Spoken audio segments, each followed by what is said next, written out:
अस्सलाम वालेकुम everyone. Operating system आपकी बुक का फ़र्स्ट यूनिट है और आज उसका फ़र्स्ट लेक्चर है। इस लेक्चर में मैं ऑपरेटिंग सिस्टम के बारे में, उसकी डिस्क्रिप्शन, उसकी डेफिनेशन, उसको एक्सप्लेन करूँगी। इसके अलावा जो है हमारे पास कॉमनली यूज्ड ऑपरेटिंग सिस्टम जो इस्तेमाल होते हैं उसके बारे में डिस्कस किया जाएगा। जिस तरीके से डॉस है, Unix based operating system, Windows है, यूनिक्स है, मैक है, इसके अलावा और भी एंड्रॉयड है या मैकिनटॉश वगैरह है। लेकिन आपकी बुक में जितने हैं उनकी डिटेल डिस्क्रिप्शन इस लेक्चर में कवर की जाएगी। ऑपरेटिंग सिस्टम या ओएस जिसको कहते हैं, ये एक ऐसा सिस्टम सॉफ्टवेयर है जो कि आपके कंप्यूटर के हार्डवेयर को, उसके सॉफ्टवेयर को, उसके सारे रिसोर्सेज को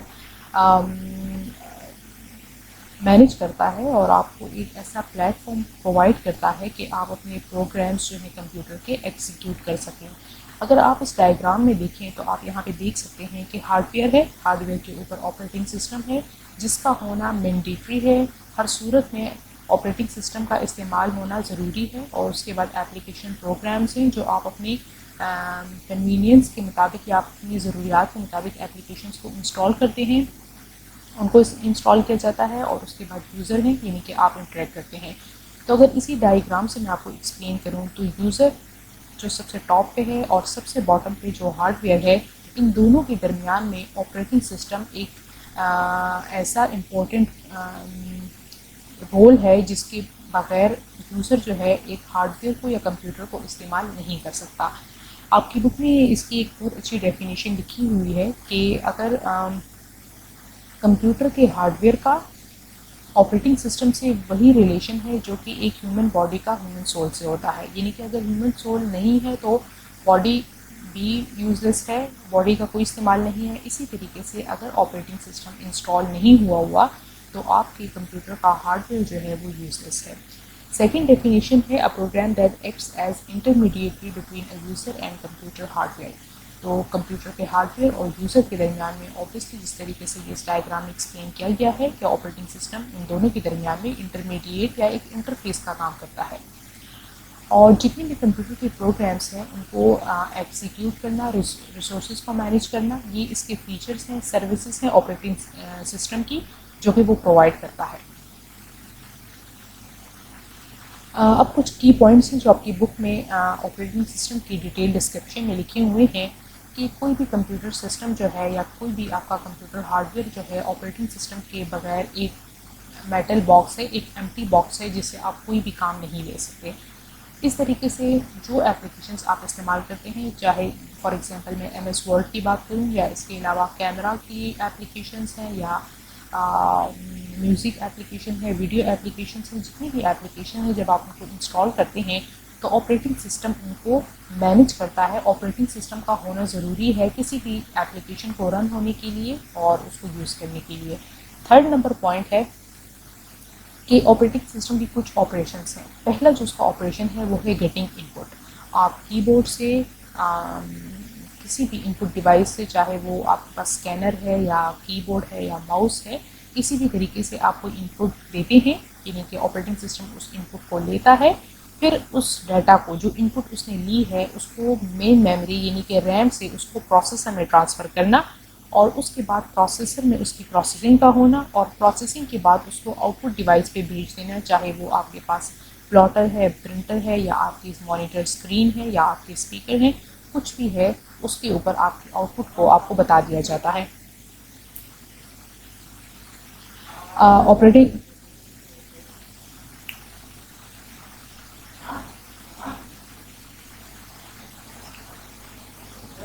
Operating system operates on top of hardware and hides complexities of hardware from user and provides them a convenient way for operations. तो अगर जो हार्डवेयर है, जितनी कॉम्प्लेक्सिटीज़ हैं या जिस तरीके से आपका रैम है, रोम है, मदरबोर्ड है या डिफरेंट चीज़ें हैं और वो आपस में हार्डवेयर है और उसकी कॉम्प्लेक्सिटीज़ हैं, उन सबको हाइड कर दिया जाता है। आपको नहीं पता कि रैम से डाटा किस टाइम पे आपके हार्ड डिस्क में जाता है या हार्ड डिस्क से आपकी रैम में आता है या आपके मॉनिटर पे जाता है। आपको इन कॉम्प्लेक्सिटीज़ या इन कॉम्प्लिकेशंस में जाने की ज़रूरत नहीं है, इसको समझने की ज़रूरत नहीं है। ऑपरेटिंग सिस्टम आपको एक ऐसा इंटरफेस या बेस प्रोवाइड करता है कि आप इन सारे फंक्शंस को इजीली अपने प्रोग्राम्स को एग्जीक्यूट कर सकते हैं। अब पूरी दुनिया में डिफरेंट ऑपरेटिंग सिस्टम है जो कि इस्तेमाल होते हैं और ये वक्त के साथ साथ नए ऑपरेटिंग सिस्टम भी लॉन्च होते हैं, लेकिन जो most commonly use operating system है वो है डॉस। फर्स्ट है आपके पास डॉस यानी कि डिस्क ऑपरेटिंग सिस्टम। इसके अलावा आपके पास विंडोज़ है जो कि आप सारे इस्तेमाल करते हैं, और जितने भी हम लोग कंप्यूटर्स इस्तेमाल करते हैं तो उसमें मोस्टली विंडोज़ ऑपरेटिंग सिस्टम जो है वो इंस्टॉल हुआ होता है। या आपके मोबाइल फ़ोन या स्मार्टफोन है जिसमें आपके पास एंड्रॉयड या iOS होता है, और इसके अलावा मैकिनटॉश है और लिनक्स, यूनिक्स, ये डिफरेंट ऑपरेटिंग सिस्टम है जो हर यूज़र अपनी रिक्वायरमेंट के मुताबिक यूज़ करता है। तो फर्स्ट हमारे पास है डॉस यानी कि disk operating system.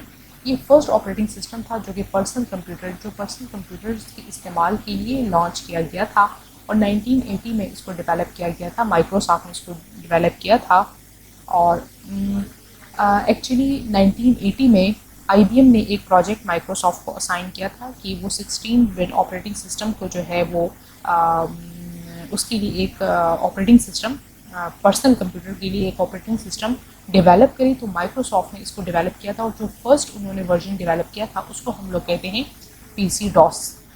PC DOS के बाद माइक्रोसॉफ्ट ने अपनी ही कंपनी के लिए, माइक्रोसॉफ्ट एक कंपनी है और उन्होंने अपनी कंपनी के रिक्वायरमेंट के अकॉर्डिंग एक और वर्जन उसका लॉन्च किया जो कि PC डॉस से सिमिलर ही था, और उसको हम लोग कहते हैं MS डॉस। तो आजकल की बुक्स में या आजकल के लोग उसको PC डॉस और MS डॉस, जो कि ऑलमोस्ट आपस में सिमिलर हैं फीचर्स और फंक्शंस के हिसाब से, उनको दोनों को मिला के हम लोग उसको डॉस कहते हैं। तो यहाँ पे मैंने आपकी आसानी के लिए इस तरह लिख लिया है, यानी कि PC डॉस या MS डॉस दोनों को मिला के हम लोग डॉस भी कह सकते हैं। ये जो डॉस ऑपरेटिंग सिस्टम है ये आपके पास एक कमांड लाइन इंटरफेस है जिसमें आप कमांड देते हैं और कमांड एग्जीक्यूट होती है। अगर आप इस ब्लैक कलर के इमेज को देखें तो ये आपके पास एक स्क्रीन है जो कि इस तरह आपकी बुक में भी गिवन है, यानी कि जिस तरह में C:/ एंड देन आपके पास कोई कमांड है, आपने उस कमांड को यूज़ किया और वो कमांड जो भी उसका कॉरस्पॉन्डिंग फंक्शन है वो एग्जीक्यूट होगा। इस तरह dir है, डायरेक्टरी के लिए है, आपके पास C ड्राइव, उसकी डिटेल्स आ गई हैं। आपके पास और भी डिफरेंट है, हेल्प वगैरह आप ले सकते हैं। डिस्क ऑपरेटिंग सिस्टम में हमारे पास एक कमांड लाइन इंटरफेस होता था जिसमें हम लोग ये जो ब्लैक कलर की स्क्रीन आ रही है ऑलमोस्ट इसी तरीके से आपके पास होता था, और उसमें आप कमांड्स देते थे और कमांड्स एग्जीक्यूट होती थी। तो ये कुछ कमांड्स हैं जो कि वैसे तो बहुत ज़्यादा कमांड्स हैं, लेकिन जो बहुत ज़्यादा यूज़ होती थी, जो टॉप 10 कमांड्स थी, उनको मैंने यहाँ पे लिखा है। फर्स्ट आपके पास है CD यानी कि चेंज डायरेक्टरी। ये करंट डायरेक्टरी को चेंज करने के लिए हम लोग CD की कमांड यूज़ करते हैं। उसके बाद है dir, डायरेक्टरी है।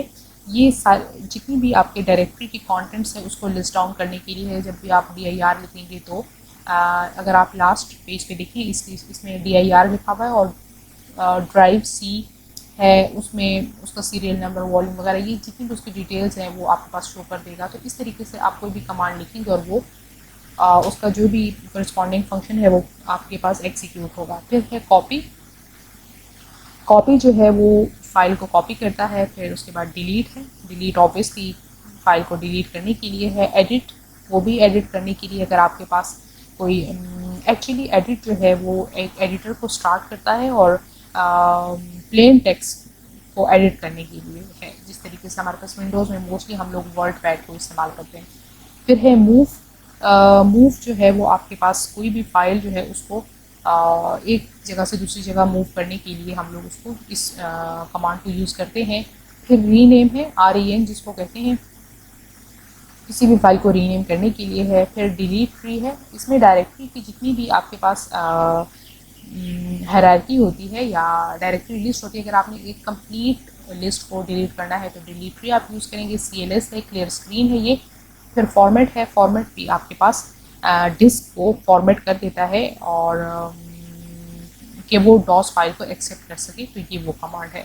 ये डिफरेंट कमांड्स हैं, कुछ कमांड्स जो आपकी बुक में भी गिवन है और इसकी साथ डिस्क्रिप्शन भी गिवन है बुक में। नेक्स्ट कॉमनली यूज जो ऑपरेटिंग सिस्टम है वो विंडोज़ है। विंडोज़ ऑपरेटिंग सिस्टम जो है वो भी माइक्रोसॉफ्ट ने डिज़ाइन किया है, और ये आपके पास इंटेल और AMD प्रोसेसर्स के लिए है, और 32 बिट प्रोसेसर्स के लिए है जो स्टैंडर्ड आपके पास है, उनको उनके ऊपर ये काम करता है ये वाला ऑपरेटिंग सिस्टम। अगर इसकी मैं थोड़े से मोस्ट इम्पॉर्टेंट फीचर में जाऊँ विंडोज़ के, तो वो आपके पास है ग्राफिकल यूजर इंटरफेस। जिस तरीके से अभी आपको ये स्क्रीन नज़र आ रही है और ये मैं राइट क्लिक करती हूँ तो मेरे पास कुछ ऑप्शन है, मैं इनको क्लिक करूँ तो मेरे पास वो ऑप्शन परफॉर्म होगी। यानी कि किसी भी कमांड को एग्जीक्यूट करने के लिए मुझे कोई कमांड की लिखने की ज़रूरत नहीं है। जिस तरह मैंने अभी डॉस का आप लोग को बताया कि आप CD लिखेंगे, DIR लिखेंगे, आप सिंपल जो है इसमें डबल क्लिक से काम चला सकते हैं। अगर मैं आपको यहाँ पे स्क्रीन दिखाऊँ तो ये आपके पास आइकन्स हैं डिफरेंट, इसको आप क्लिक करेंगे तो वो अप्रोप्रिएट फंक्शन जो है वो परफॉर्म हो जाएगा। कहने का मतलब ये है कि ग्राफिकल यूज़र इंटरफेस विंडोज़ का एक ऐसा फीचर है जो कि बहुत से यूज़र जो कि कंप्यूटर इलिटरेट हैं उनको भी यूज़ करने में और कंप्यूटर लिटरेट सबको यूज़ करने में बहुत आसानी देता है। तो अगर इसकी हिस्ट्री में मैं थोड़ा सा जाऊँ विंडोज़ की हिस्ट्री में, तो 1983 में इसके पे काम शुरू हुआ था और 1985 में फर्स्ट जो विंडोज़ का वर्जन था वो लॉन्च हुआ था, जिसको हम लोग विंडोज़ 1.0 भी कहते हैं, 1.0 भी कहते हैं। और उसमें आप याद रखिएगा कि ग्राफिकल यूज़र इंटरफेस नहीं था। उसके बाद सेकंड जो है आपके पास विंडोज़ 2.0 है या 2.0, वो आपके पास 1995 में लॉन्च हुआ था और 1987 में लॉन्च हुआ था, दिसंबर 9 1987 में। और ये आपके पास इसमें ग्राफिकल यूज़र इंटरफेस था और अगस्त 24 के बाद अगस्त 24 1995 में आपके पास विंडोज़ 95 लॉन्च हुई, फिर उसके बाद 98, फिर आपके पास XP, फिर आपके पास विस्टा। इस तरीके से आपके पास ये लॉन्च होती रहती हैं और ये डिफरेंट सन में डिफरेंट, जब भी कोई वर्जन लॉन्च होता है तो वो अपने पिछले वाले वर्जन के साथ साथ कोई और एक्स्ट्रा फीचर के साथ आता है। अक्टूबर 2012 में आपके पास जो विंडोज़ 8 है वो लॉन्च हुआ था और उसके बाद विंडोज़ 10, अभी जो मेरे सिस्टम पे है ये विंडोज़ 10 इंस्टॉल्ड है। तो ये आपके पास वक्त के साथ साथ लॉन्च होते रहते हैं यूज़र के रिक्वायरमेंट के मुताबिक। इसमें आपके पास जो ग्राफिकल यूज़र इंटरफेस है उनको इन्हांस किया जाता है और उस तरीके से ये डिफरेंट फीचर्स के साथ इसकी एवोल्यूशन होती रहती है। मल्टी कोर प्रोसेसर जो हैं वो उनको ये सपोर्ट करता है, ठीक है। और इसका जो और एक इम्पॉर्टेंट फीचर है वो ये है कि ये मल्टी यूज़र है, यानी कि इसमें मोर देन वन यूज़र भी आपके पास काम कर सकते हैं, ठीक है। जब भी आप कभी विंडोज़, क्योंकि आप ज़्यादा यूज़ करते हैं तो आपको अंदाज़ा होगा कि जब भी आप विंडोज़ को इंस्टॉल करते हैं तो विंडोज़ के इंस्टॉल होने के साथ साथ कुछ ऐसे टूल्स हैं जो पहले से वो अपने साथ लेके आता है। जिस तरीके से वर्ड पैड है, आपको वर्ड पैड को एक्स्ट्रा इंस्टॉल करने की ज़रूरत नहीं है, वो ऑलरेडी उधर इंस्टॉल्ड होगा और काम करेगा, ठीक है। तो ये प्री लोडेड कुछ एक्टिविटीज़ के ये टूल्स के साथ ही आपके पास आता है।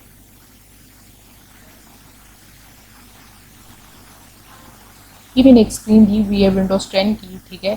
तो इस तरीके से विंडोज़ 10 है जो आपके पास यूज़ होती है, विंडोज़ 8 और वो भी आपने यूज़ की हुई होंगी, आई होप। फिर उसके बाद है Unix operating system. Unix operating system जो है ये सबसे फर्स्ट आपके पास डेवलप हुआ था 1969 में और ये एक मल्टी यूज़र है, यानी कि मोर देन वन यूज़र इसको एट ए टाइम यूज़ कर सकते हैं। कि एक मल्टी टास्किंग ऑपरेटिंग सिस्टम है, यानी कि मोर देन वन टास्क जो है at the same time perform हो सकते हैं। तो यूनिक्स जो है ये आपके पास बेल लेबॉर्ट्रीज़ में 1969 में ये डेवलप हुआ था और इसको डेवलप करने वाले लोगों में केन थॉमसन, डेनिस रिची और उनके कुछ ग्रुप मेंबर्स थे जो इसकी टीम में शामिल थे और उन्होंने इसको बेल लैब्स में डेवलप किया था।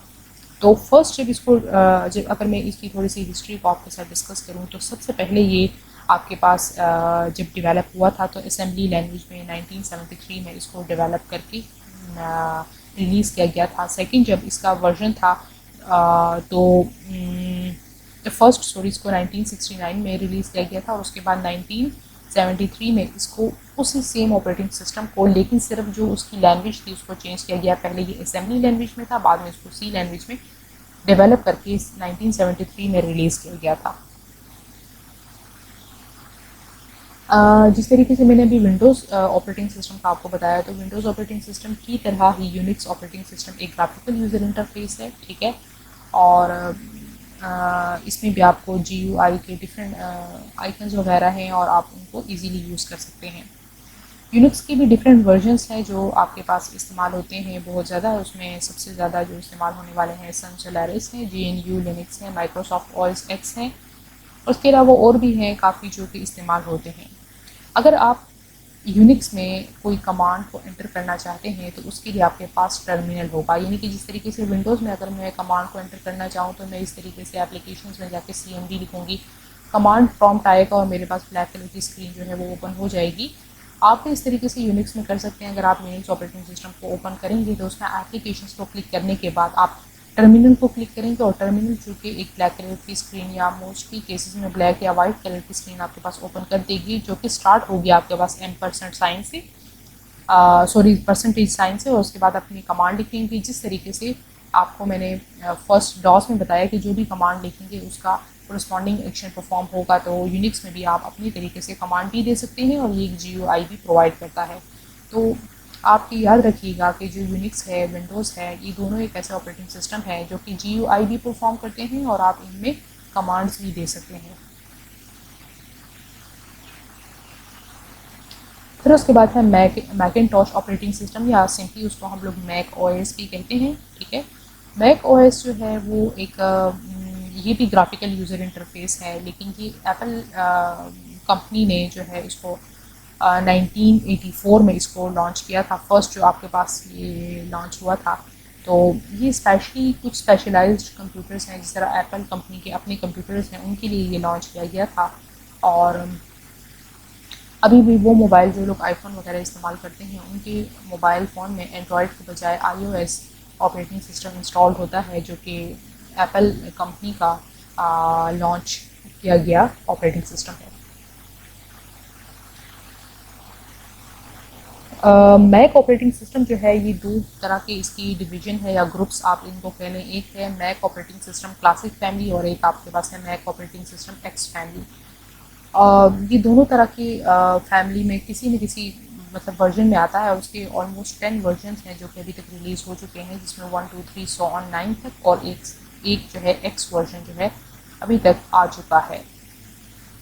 ये स्क्रीन है जो कि मैंने एक मैक ऑपरेटिंग सिस्टम जो कि मैकबुक एयर पे इंस्टॉल हुआ था, तो उसकी एक स्क्रीन, इसका स्क्रीनशॉट है, ये आपके पास तरीके से नज़र आ रहा है। ऑलमोस्ट ये भी GUI विंडोज़ की तरह होता है, लेकिन इसके कुछ फीचर्स जो हैं और इसके इस्तेमाल करने का तरीका थोड़ा डिफरेंट है। तो ये डिफरेंट ऑपरेटिंग सिस्टम है अभी तक जो कि मैंने आपसे डिस्कस किए हैं। तो आज के इस लेक्चर में मैंने सबसे पहले आपको ऑपरेटिंग सिस्टम के बारे में बताया। ठीक है, मैं आपको थोड़ा रिवाइज़ करवा देती हूँ।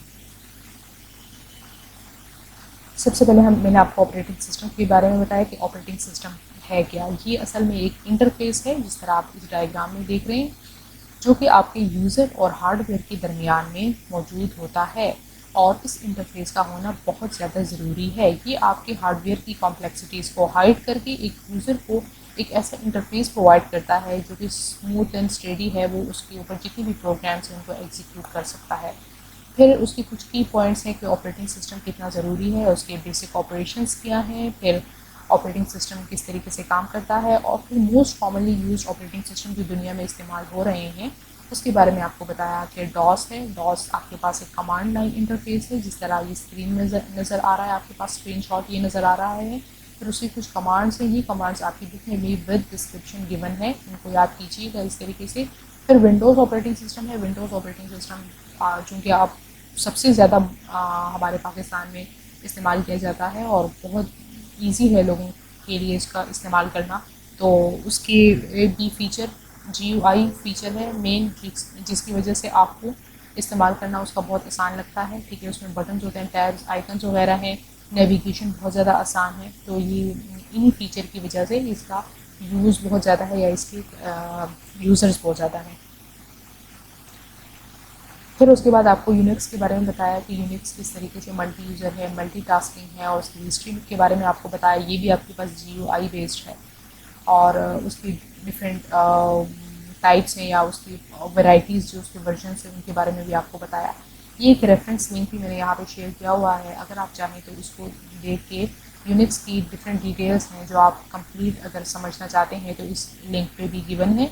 फिर आपके पास मैकिनटॉश ऑपरेटिंग सिस्टम है मैकिनटॉश के बारे में, यानी कि जो कि स्पेशल एप्पल कंप्यूटर्स के लिए, एप्पल लैपटॉप, डेस्कटॉप, उनके मोबाइल फ़ोन के लिए बनाया गया है। ये एक स्पेसिफाइड या पर्टिकुलर ऑपरेटिंग सिस्टम है जो कि कुछ प्रोडक्ट्स के लिए है। तो थैंक यू सो मच।